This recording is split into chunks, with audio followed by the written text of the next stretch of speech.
అందరికీ నమస్తే. నా మిత్రులు, నా సోదరులందరికీ ధన్యవాదాలు తెలుపుతున్నాను. మీరందరూ ఇక్కడ వచ్చి ప్రణయ గోదావరి మూవీ మమ్మల్ని అందరి చేతితో ఓపెన్ చేయించినందుకు మీ అందరికీ నాకు తెలుపుతున్నాను. అదే నన్ను కోరుకొని ఎందుకు వచ్చారో డైరెక్టర్ గారు, ప్రొడ్యూసర్ గారు, ఆర్టిస్టులు, కెమెరామ్యాన్, మ్యూజిక్ డైరెక్టర్ అందరికీ, డ్యాన్స్ మాస్టర్ అందరికీ నా ధన్యవాదాలు. ఈ మూవీ అందరూ చూసి ఆనందించి మీ తోటి వచ్చిన వాళ్ళకి కానీ మీ ఫ్రెండ్స్ కానీ చెప్పి మూవీ చూడాలని అందరికి చెప్పాలని కోరుకుంటున్నాను. నేను కూడా వస్తున్నాను. జూలైలో మూవీ రిలీజ్ అవుతుంది. నేను ఫస్ట్ డే వస్తాను. రోజు మళ్ళీ ఒక స్పీచ్ ఇస్తాను. అందరికీ ధన్యవాదాలు.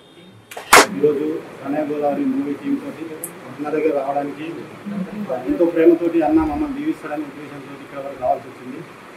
అయితే ఈరోజు మేము ఎలా ఉద్దేశంతో వచ్చామో అంతకంటే ఎక్కువ అన్న మమ్మల్ని రిసీవ్ చేసుకున్నాడు. అన్న మీ జీవనంలో మాకు ఎక్కువ ఉండాలన్న.